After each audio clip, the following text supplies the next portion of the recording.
So a little more than 90 minutes into the 7-hour session, day 2 of practice for the Indianapolis 500. A little more than a week and a half away as we see Fernando Alonso and the number 66 Papaya Orange McLaren back on track. Kevin Lee, Anders Krohn, Robin Miller, Dylan Welch on pit road, and Jake Query's going to step in just a moment to join us as well.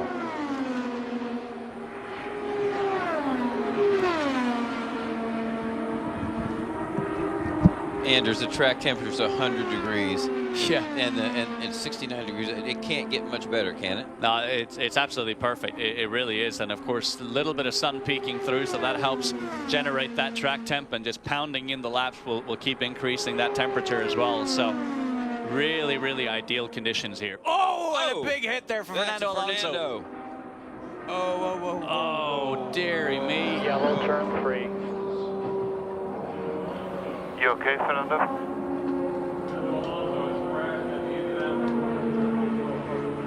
Oh boy, Fernando Alonso into the wall, picked up that dirty air from the car ahead.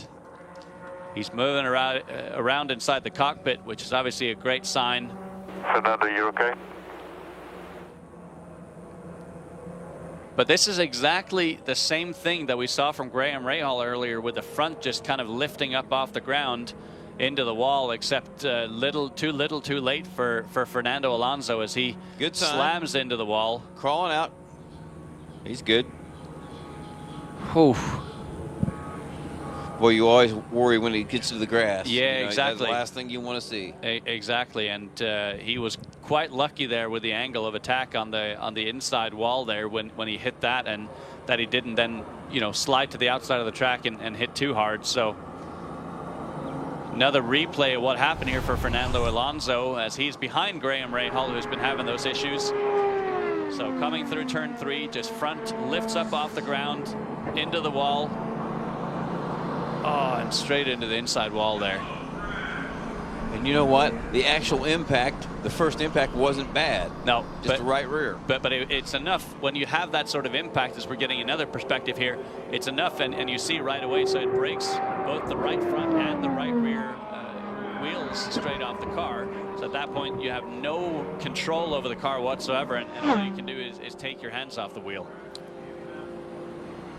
Jake Query in here as well with Anders Krohn, Robin Miller, as we watch this incident with Fernando Alonso happening in turn number 3. This is the north end of the speedway. And Anders, when you watch it, take me through here in the fact that, he gets a little bit high and it just looked like not able to make the completion, obviously, of that turn.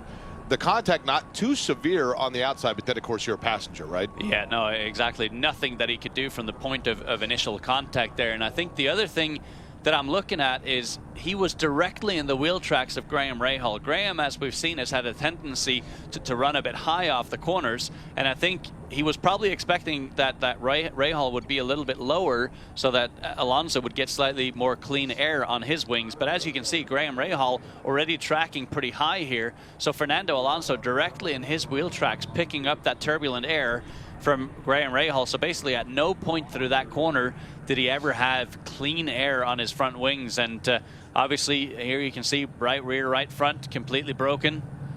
Now look at that front right, Anders. When you look there and you see Fernando Alonso with everything that goes in once that impact took place, as well as you see there on the right rear, that's where the tires are tethered together to the car. You saw one of them wanting to come loose. This is a critical piece of what for years has been an effort to make sure that those tires stay attached to the chassis of that machine, because the last thing you want, obviously, is anything of that substance, that sort of a weight coming free to endanger other drivers, or as we saw unfortunately with Roberto Guerrero here at a test in the late 80s, it could come back and also endanger the driver himself. So that's one piece of this, that if you were looking at good news or a positive to come out of an incident with this involving Fernando Alonso, it's exactly that, seeing all 4 of those Firestone Firehawks still attached. Yeah, very limited amount of debris that came off the car, and to your point, Jake, that's something IndyCar has been working so hard on to make sure that if there's other cars on track that they won't be impacted by that, as well as the crowds obviously out in the grandstand. So tremendous job there, and to think about that, doing 220 miles an hour, slamming into the wall like that 3 separate times and still being okay, yeah, that's pretty impressive. Hey Motorsports fans, thanks for watching. Make sure you hit subscribe before you go for all the latest news and highlights across motorsports.